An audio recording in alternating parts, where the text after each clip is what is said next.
The mower blade was duller than my wife's conversation skills, and that's saying something.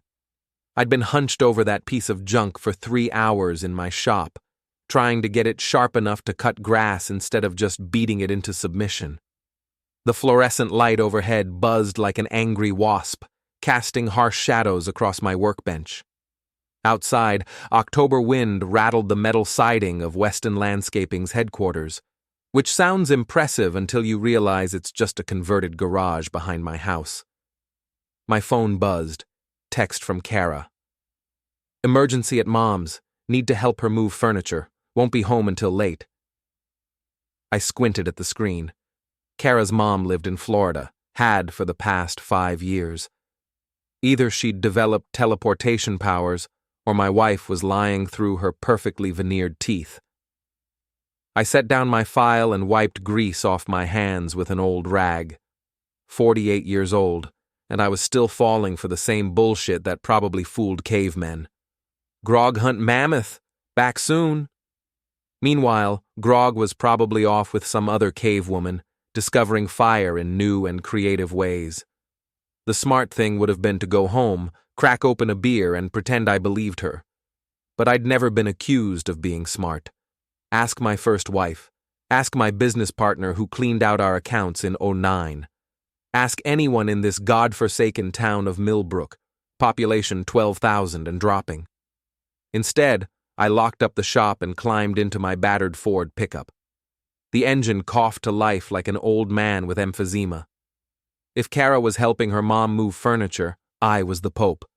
And last I checked, I wasn't Catholic.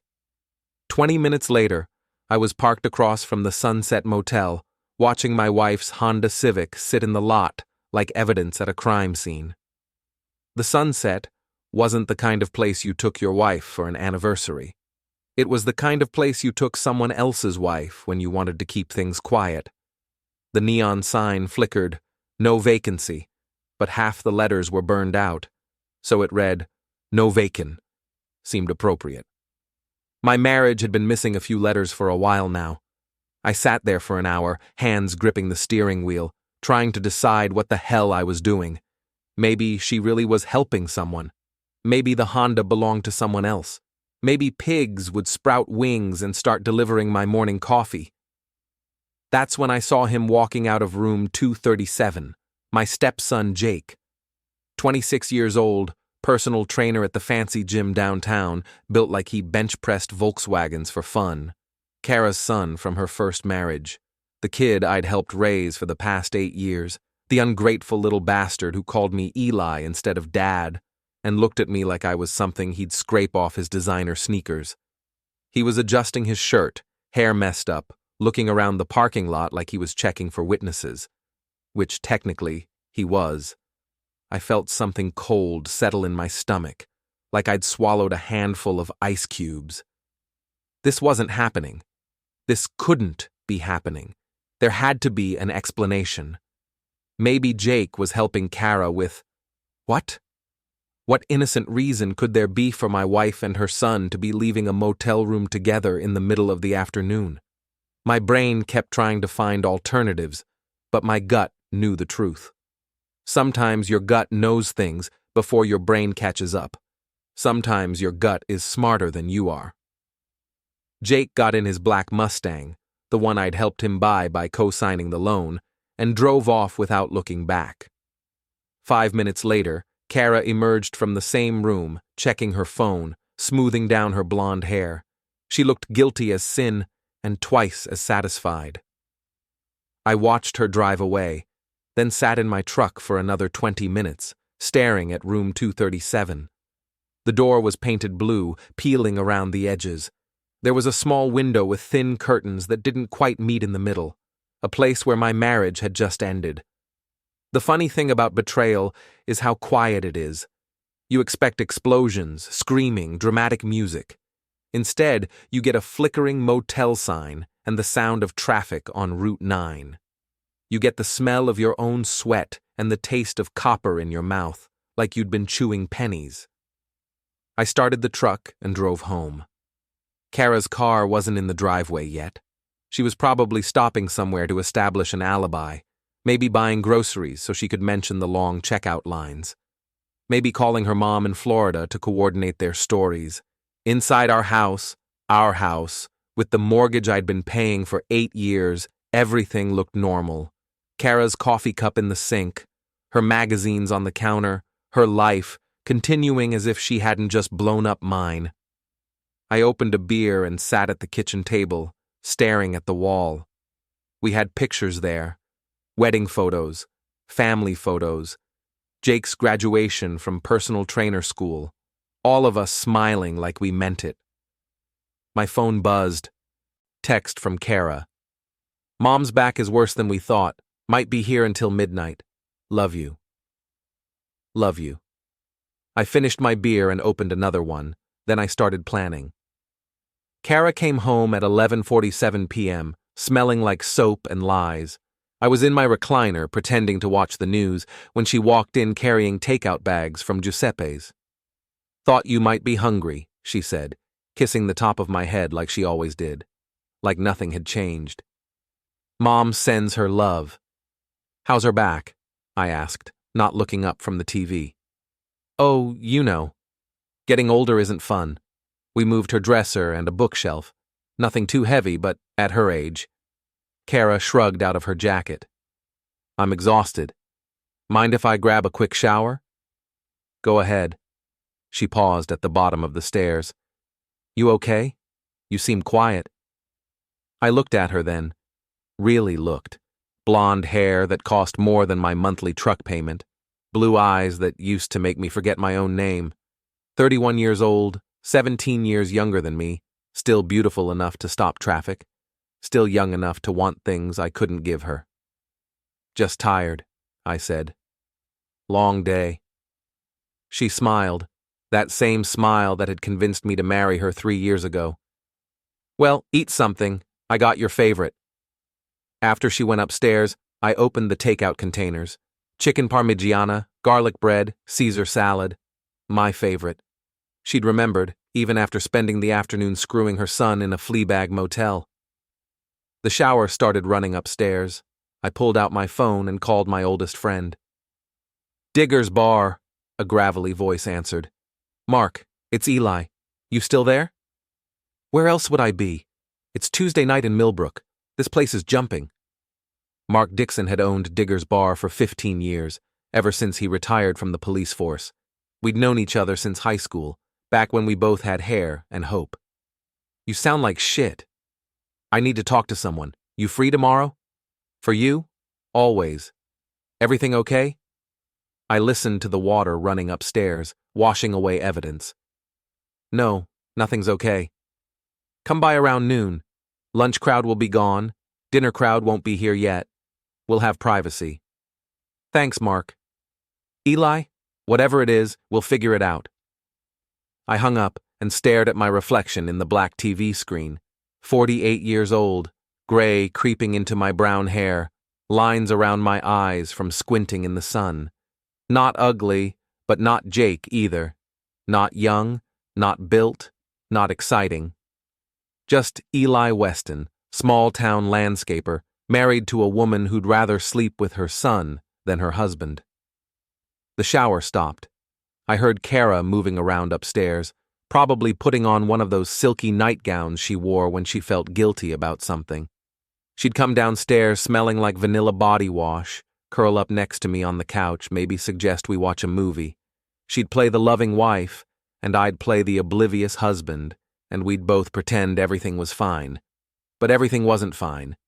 Everything was messed 6 ways from Sunday. I ate the chicken parmigiana because I was hungry, and because it might be the last meal my wife ever bought me. It tasted like cardboard and betrayal, but I finished every bite.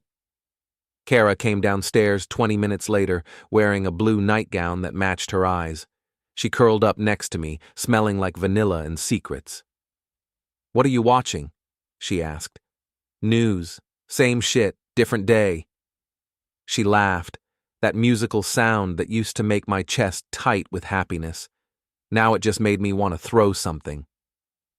You're so cynical, she said, running her fingers through my hair. Not everything is terrible, you know. No? Name one good thing that happened today. She was quiet for a moment, probably thinking about room 237 and Jake's hands on her skin. I gotta help my mom. That felt good. Right. Your mom. If she heard the edge in my voice, she didn't show it. She just snuggled closer, her hand resting on my chest, right over my heart. The heart that was currently breaking into approximately 1,000,000 pieces. I love you, Eli, she whispered. I stared at the TV, watching some politician lie about something that didn't matter. I love you too. The words came out automatically, muscle memory from 3 years of marriage, but they tasted wrong in my mouth, like spoiled milk. We sat there for another hour, watching mindless television, playing house. Cara fell asleep against my shoulder, breathing softly, looking innocent as a child. I stayed awake, planning her destruction. Because here's the thing about betrayal. It changes you. It takes the person you used to be and burns him down to ash. What grows back isn't necessarily better, but it's definitely different. The old Eli would have confronted her, would have demanded explanations, begged for another chance, probably ended up apologizing for not being good enough. The new Eli had other plans. Digger's bar smelled like stale beer and broken dreams, which seemed appropriate for my current situation. Mark was behind the bar, polishing glasses with the methodical precision of a man who'd been doing it for 15 years.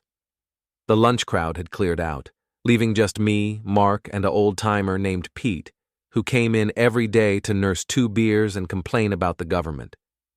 Pete, Mark called out, why don't you take those complaints outside, get some fresh air? Pete grumbled but left, taking his conspiracy theories with him. Mark locked the door behind him and flipped the sign to closed. Now, he said, settling onto the stool across from me. What's eating you? I told him everything. The text message, the motel, Jake walking out of room 237, looking like he'd just won the lottery. Mark listened without interrupting, his weathered face getting darker with each detail. Jesus Christ, Eli, he said when I finished. You're sure it was Jake? I've known the kid for 8 years. Yeah, I'm sure. Mark poured himself a whiskey and slid the bottle toward me. What are you going to do? That's what I'm trying to figure out. I poured 2 fingers of bourbon and knocked it back. It burned, but not as much as the image of my wife and stepson burned in my brain. Part of me wants to confront them, demand explanations. And the other part? The other part wants to burn their lives down. Mark nodded slowly. The second option sounds more satisfying. You think I'm crazy? I think you're hurt, and angry, and you have every right to be. Mark leaned forward, his cop instincts kicking in. But you need to be smart about this. Emotional decisions lead to stupid mistakes. Stupid mistakes lead to jail time. I'm not going to ruin anyone, Mark. I know that. But there are other ways to destroy someone without breaking the law. He smiled, and for a moment I saw the cop he used to be, the one who'd put away drug dealers and wife-beaters with equal satisfaction. You want my advice? That's why I'm here. Document everything, get proof, then take them apart piece by piece, nice and legal-like.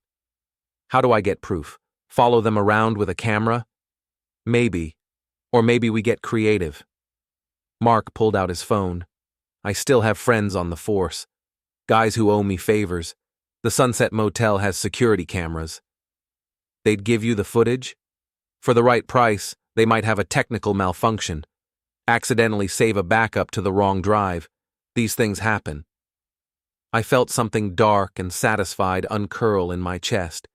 You'd do that for me? Eli, we've been friends for 30 years. You were best man at my wedding. You helped me through my divorce. You think I'm going to let some cheating snake and her piece of shit son walk all over you? Jake's not really a piece of shit, I said automatically, then stopped. Actually, yeah, he is. Tell me about him. I thought about my stepson. Jake Morrison, personal trainer, part-time college student, full-time pain in my ass. Entitled, Thinks the world owes him something because he's good-looking and can bench press 300 pounds. Never had a real job, never paid for anything himself. I've been supporting him for 8 years, helped him through personal trainer school, co-signed his car loan, let him live in our basement until last year. And how does he treat you? Like I'm the hired help. Calls me by my first name, never says thank you, acts like I'm lucky to be in the same room as him and his mother. The bourbon was making me talkative. You know what he said to me last Christmas? We're opening presents, and Cara gives him this expensive watch. $2,000? Easy. He looks at it, looks at me and says, "Thanks, Mom. At least someone in this family has good taste." Mark's face darkened. What did you say? Nothing. Cara laughed like it was a joke, so I laughed too, kept the peace. I poured another drink. I've been keeping the peace for 8 years, being the bigger man, turning the other cheek. You know where it got me? A front row seat to your own humiliation. Exactly. Mark was quiet for a moment, thinking. What about friends, mutual friends who might take their side? That's when it hit me. The real kick in the teeth. Tom and Jennifer Bradley, our best friends. Well, Cara's best friends. Jennifer and Cara are thick as thieves. They go shopping together, get their nails done, all that suburban housewife bullshit. And Tom? Tom's okay, or I thought he was. We watch football together, help each other with yard work, normal friend stuff. I laughed, but there was no humor in it. But if this comes out, if there's a divorce, they'll take Cara's side. They always do. Jennifer thinks Cara's too good for me anyway. She said that? Not in so many words, but I can tell. The way she looks at me, the comments she makes. Oh, Cara, you're so young and beautiful. You could have anyone. That kind of shit. Mark nodded. So when this blows up, you'll lose your wife, your stepson, and your friends. Pretty much. Then we better make sure it's worth it.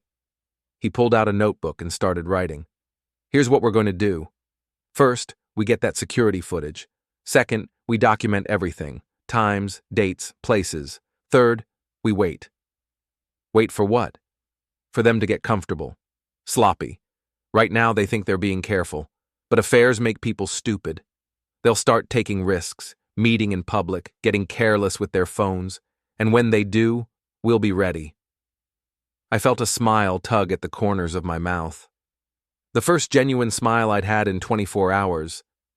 You really think we can pull this off? Eli, I spent 20 years putting together cases against people who thought they were smarter than me. Your wife and her son? They're amateurs. What about the Bradleys? Mark's smile turned predatory. Leave them to me. I've got some ideas. We spent the next hour planning. By the time I left Digger's bar, I had a strategy, an ally, and something I'd lost the day before. I had hope. Not hope for my marriage, but hope for revenge.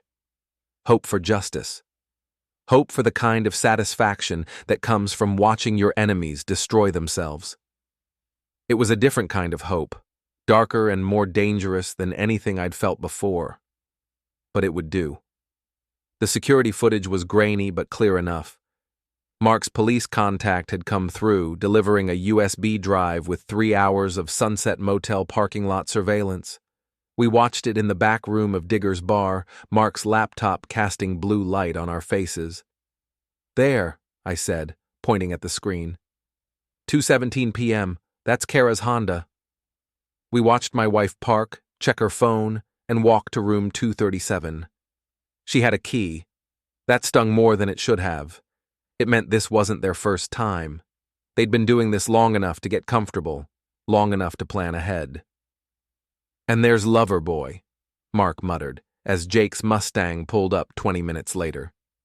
We fast-forwarded through their reunion, watching the empty parking lot, until Jake emerged at 4:43 p.m., followed by Cara at 4:48 p.m. They left separately, like professionals. How long you think this has been going on? Mark asked. I thought about the past few months. Cara's sudden interest in working out, her new clothes, the way she'd started doing her makeup differently, younger and more dramatic. the mysterious errands and late-night phone calls. 3 months, maybe 4. Long enough to establish a pattern. Mark ejected the USB drive. This is good, but we need more. Phone records, credit card statements, maybe some photos of them together in public. How do I get phone records? You don't, but you can start paying attention to her phone, when she gets texts, who she calls, how she acts when it rings. Mark closed the laptop. And you can start documenting everything, keep a journal, times, dates, suspicious behavior, build a timeline. I nodded, feeling like a detective in a bad movie, but it was better than feeling like a victim. What about the Bradleys? I asked. Mark's smile was sharp as a knife. Funny you should ask. I did some research on Tom Bradley. Turns out he's been having some interesting conversations with a certain real estate agent named Linda Walsh. Linda Walsh? The redhead with the big... I gestured vaguely at my chest. That's the one. Seems Tom's been looking at some properties. Investment opportunities, he calls them. Funny thing is, he's been looking at them during his lunch breaks, with Linda, in her car. I felt a laugh bubble up from somewhere dark and satisfied. Tom's cheating on Jennifer? Looks that way. I've got photos if you want to see them. Jesus, Mark, how did you get photos? I told you, I still have friends on the force, and some of those friends have wives who work at the real estate office where Linda works. Small town, Eli. Everyone knows everyone's business. Does Jennifer know? Not yet. But she will when the time is right. I stared at him. You're going to tell her? I'm going to make sure she finds out. There's a difference. Mark leaned back in his chair. See, the beauty of this is timing. Right now, you need the Bradleys to think everything is normal. Keep being friends, keep up appearances. But when your situation with Cara explodes, you want Jennifer to be dealing with her own marital problems. Hard to judge your friend's divorce when your own husband is involved with someone else. That's cold, Mark. That's strategic. You want to play nice, or you want to win? I thought about Jake adjusting his shirt in the motel parking lot. About Cara lying to my face with a smile. About 8 years of supporting an ungrateful stepson who was now screwing my wife. I want to win. Good. Then we do this right. Mark pulled out his notebook again. Here's the plan. You keep documenting Cara's behavior. I'll keep tabs on Jake, where he goes, who he sees, what he does, and I'll start planting seeds about Tom's extracurricular activities. What kind of seeds? Oh, you know, casual comments. Saw Tom having lunch with that real estate lady again. Must be some serious property shopping. That kind of thing. Let Jennifer's imagination do the rest. And then? And then we wait for everything to blow up at the same time. Cara and Jake get exposed, Tom and Jennifer implode, and you come out looking like the innocent victim instead of the guy everyone pities. I had to admit, it was elegant. Ruthless, but elegant. How long do you think this will take? Couple months, maybe 3. These things take time to develop properly. Mark stood up, stretching. In the meantime, you need to act normal. Be the loving husband, the supportive stepfather, the good friend. Don't let them suspect anything. I don't know if I can do that. Pretend everything's fine when I know what they're doing. You can do it. You've been doing it for months without knowing it. Now you're just doing it on purpose. He was right. I'd been playing the fool for months, maybe years. The only difference now was that I knew I was playing a role. One more thing, Mark said as we prepared to leave. You might want to start protecting your assets. Nothing dramatic. Just smart financial planning. Move some money around, update your will, maybe put some things in your name only. You think she'll try to take me for everything? I think when this comes out, she's going to be desperate and angry. Desperate, angry people do stupid things. Better to be prepared. I drove home thinking about preparation, about strategy, about the difference between being a victim and being a player. Cara was in the kitchen when I got home, making dinner like a loving wife. She smiled when she saw me, kissed my cheek, asked about my day. Good, I said. Had lunch with Mark. He says hi. That's nice. How is he? Same old Mark. Still thinks he's funnier than he is. She laughed, stirring something on the stove. What did you two talk about? Football, work, guy stuff. I opened a beer and watched her cook. How was your day? Oh, boring. Did some shopping, met Jennifer for coffee. Nothing exciting. I wondered if that was true, or if she'd spent the afternoon in room 237 with Jake. It didn't matter. Soon, I'd know everything. Smells good, I said, nodding toward the stove. Your favorite, beef stew. Another favorite. She was really piling on the guilt, or maybe the guilt was piling on her. Either way, I'd eat her stew and smile and play my part, because I was learning to be a very good actor. 3 weeks into my new career as a spy, I had enough evidence to convict them in any court of public opinion. Photos of them entering the motel separately. Credit card receipts from Jake's account showing payments to the Sunset. A pattern of Cara's errands that coincided perfectly with Jake's training sessions that never appeared on his official gym schedule. But the real breakthrough came on a Thursday afternoon when I followed Jake to Murphy's diner instead of the motel. He was sitting in a corner booth with Tom Bradley, my supposed best friend, having what looked like a very serious conversation. I parked across the street and called Mark. You're not going to believe this, I said. Try me.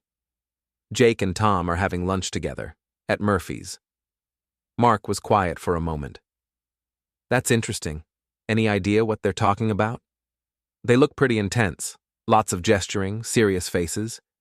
Can you get closer? Not without being seen. But Mark, what if Tom knows? What if he's been covering for them? Or what if Jake is telling him? Think about it. Jake's probably feeling guilty, needs someone to talk to. Who better than his mother's friend's husband? The thought made my stomach turn. You think Tom would keep this secret? I think Tom's got his own secrets to worry about. Makes him a good choice for a confidant. I watched them for another 20 minutes. They shook hands when they left, Tom clapping Jake on the shoulder like they were old friends, like they were conspirators. I'm going to confront him, I said. Who? Jake or Tom? Tom. Tonight. See what he knows. Eli, that's not smart. You'll blow your cover. I don't care. I need to know if my best friend has been lying to my face for months. Mark sighed. If you're determined to do this, at least be smart about it. Don't accuse him directly. Fish around, see what he volunteers. How? Invite him over for a beer. Casual, friendly. Mention that you're worried about Cara, that she's been acting strange. See how he reacts. That evening, I called Tom. Hey, buddy, want to come over for a beer? Cara's out with Jennifer, house is quiet. Sure. Be there in 20. Tom Bradley was a good-looking guy in that suburban dad way. 45 years old, graying temples, the kind of smile that sold insurance and seduced real estate agents. We'd been friends for 5 years, ever since he and Jennifer moved to Millbrook. We'd watched football together, helped each other with home improvement projects, gone on double dates with our wives. I'd trusted him. He showed up with a 6-pack of craft beer and his usual easy smile. How's it going, Eli? Can't complain. I led him to the living room, handed him a beer. Well, actually, I can complain. That's why I called. Oh? What's up? I studied his face, looking for tells. It's Cara. She's been acting weird lately. Tom's expression didn't change, but something flickered in his eyes. Knowledge. Guilt. Something. Weird how? Secretive. Lots of mysterious errands. Phone calls she takes in the other room. Says she's helping her mother. But her mother lives in Florida. I took a sip of beer. I'm starting to think she might be seeing someone. Tom was quiet for a long moment. When he spoke, his voice was carefully neutral. That's a serious accusation, Eli. I know. But what else explains it? The late nights, the new clothes, the way she jumps when her phone rings? I leaned forward. Tom, if you knew something like that about Jennifer, you'd tell me, right? As a friend? His face went pale. Of course. And if you knew something about Cara, you'd tell me? Tom set down his beer with shaking hands. Eli, You what? I think maybe you should talk to your wife. I'm talking to my friend. Tom, do you know something? He stood up, pacing to the window. This is messed up, man. What's messed up? Tell me. Tom turned around, and I could see the guilt written all over his face. Jake came to me a few weeks ago. He was upset, needed someone to talk to. My heart started pounding. About what? About Cara. About their situation. The word hung in the air between us like a bomb. Situation. Not affair, not betrayal. Situation. Like it was a business problem that needed solving. How long have you known? I asked quietly. 3 weeks. Since Jake told me. And you didn't think I had a right to know? It's complicated, Eli. Jake's torn up about it. He knows it's wrong, but he can't stop himself. And Cara, she's confused, scared of what it means. I stood up slowly. Confused? She's confused about sleeping with her son? He's not her biological son.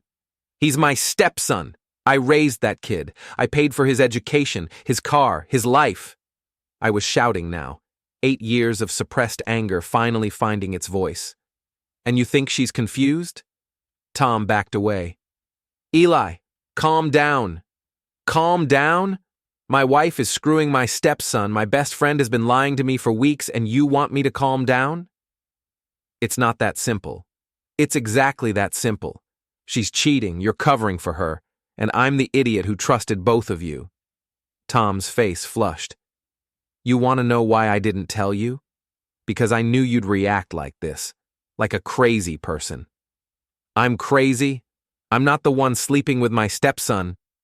She's not happy, Eli. She hasn't been happy for years. You ignore her, take her for granted, treat her like a housekeeper instead of a wife. The words hit me like a physical blow. Is that what she told you? That it's my fault? She didn't have to tell me. Anyone with eyes can see it. You work all day, come home exhausted, barely talk to her. When's the last time you took her somewhere nice? Bought her flowers? Made her feel special? When's the last time your wife felt special, Tom? His face went white. What's that supposed to mean? Linda Walsh. Red hair, big tits, sells real estate. Ring any bells? Tom's mouth opened and closed like a fish. How did you? Small town, Tom. People talk. People see things. Like you and Linda having lunch in her car every Tuesday for the past month. That's not, you're not what? Involved with them? Planning to be? Or just thinking about it seriously? Tom grabbed his jacket. I don't have to listen to this.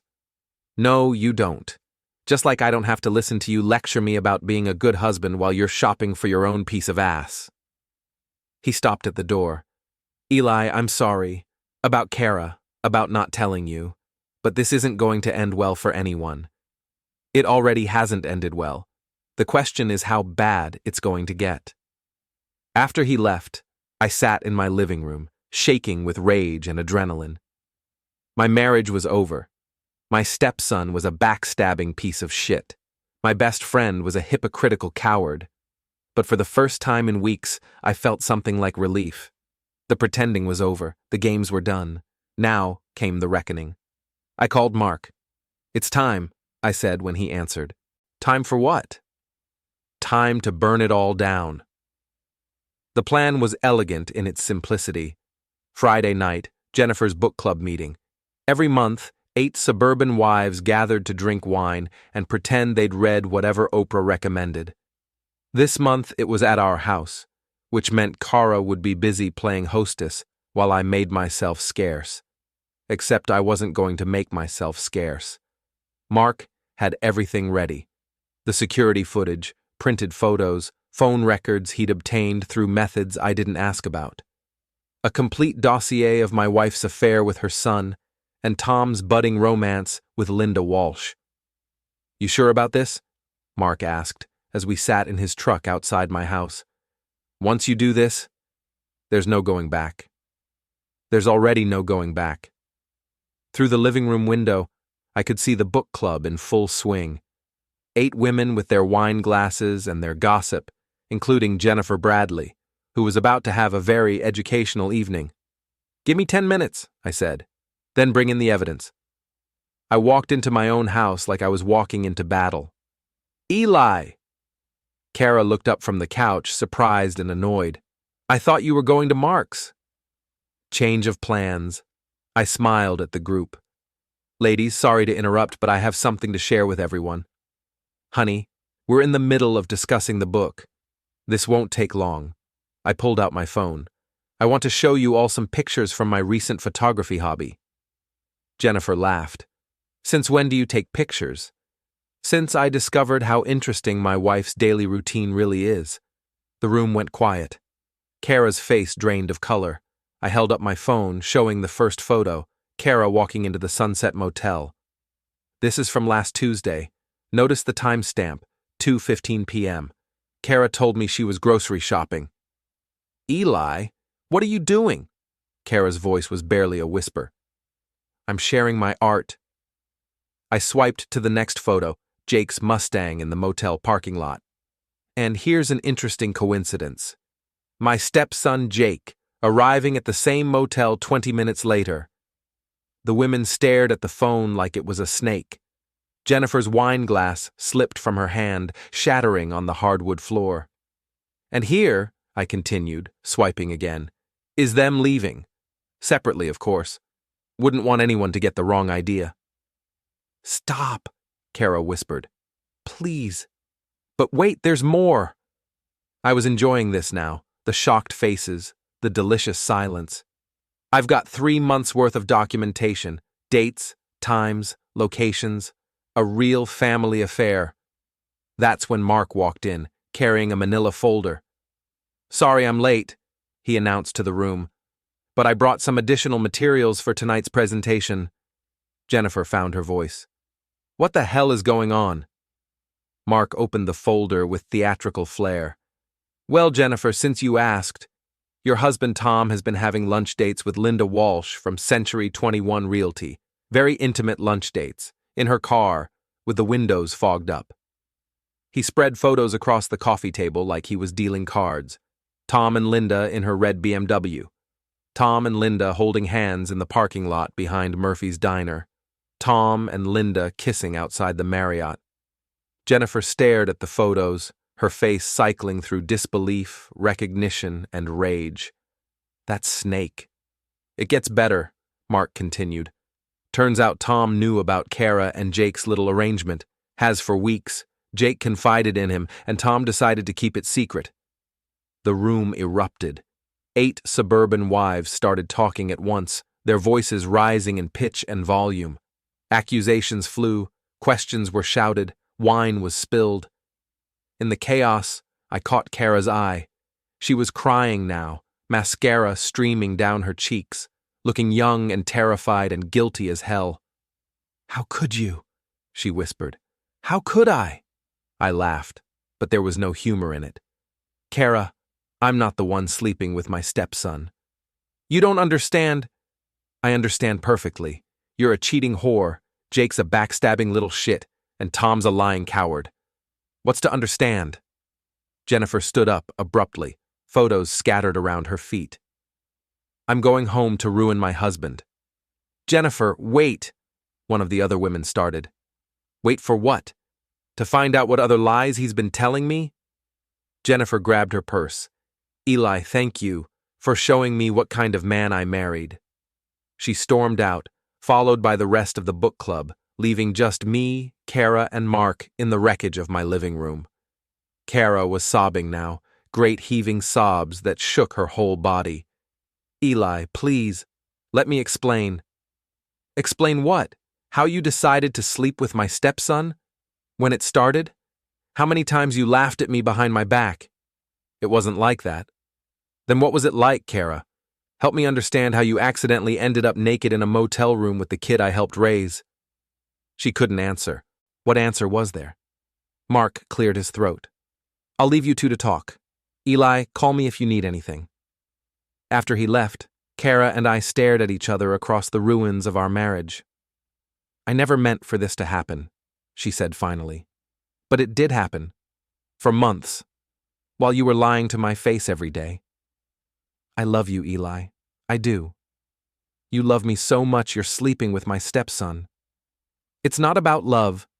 It's about feeling alive, feeling wanted, feeling like more than just a housewife in a small town. So you decided to feel alive with Jake. He makes me feel young again, beautiful, desired." She wiped her eyes. "When's the last time you looked at me like that? When's the last time you made me feel special? When's the last time you gave me a reason to?" The words hung between us, cruel and final. "I want a divorce," I said. "Eli, I want you out of my house, tonight. This is my house too. Not anymore. Check the deed. I had it transferred to my name only last week." Her face went white. "You can't do that." "I can, and I did. My lawyer assures me it's perfectly legal. I'll fight you.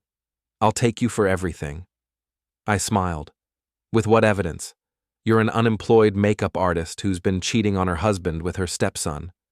Good luck finding a judge who's sympathetic to that." She stared at me like she was seeing me for the first time. "You're not the man I married." "No, I'm not. That man was a fool. This man is smarter." Cara left that night, taking only what she could fit in her Honda. I watched her drive away, feeling something I hadn't felt in months. Peace. The next morning, I got a call from Jennifer Bradley. "Tom's gone," she said. "Packed a bag and left for Linda's apartment. Filed for divorce this morning." "I'm sorry, Jennifer." "No, you're not, and neither am I." She laughed, but it sounded bitter. "You know what the funny thing is? I always thought Cara was too good for you. Turns out she wasn't good enough. What are you going to do?" "Same thing you're doing, starting over." Jake called that afternoon. "You destroyed my life," he said without preamble. "You destroyed your own life. I just documented it." "She was unhappy, Eli. You never appreciated her. And you thought sleeping with her was the solution?" "I love her." "You love the idea of her, the fantasy. Wait until you're paying her bills and dealing with her moods every day. See how much you love her then." "We're leaving town, starting fresh somewhere else." "Good luck with that. Small towns have long memories, but they also love fresh gossip. You'll be yesterday's news in 6 months. I hope you're happy." "I'm getting there." He hung up. I never saw him again. 6 months later, I heard through the Millbrook gossip network that Cara and Jake had moved to Phoenix. Their relationship lasted 3 months before imploding in spectacular fashion. Cara was working at a department store makeup counter. Jake was delivering pizzas. Tom and Linda made it 8 months before she left him for a younger real estate agent. Tom moved back to town, divorced and broke, working at the hardware store and avoiding eye contact with everyone who knew his story. Jennifer sold her house and moved to the state capital, where she got a job with a marketing firm and started dating a lawyer. And me? I kept running Weston Landscaping, kept drinking at Digger's Bar, kept living in the house where my marriage ended. But I was happy. Not the naive happiness I'd had before, but something deeper and more satisfying. The happiness that comes from knowing exactly who you are and what you're capable of. I'd learned that betrayal doesn't just destroy, it also reveals. It strips away illusions and shows you the truth about the people in your life. Some truths are ugly,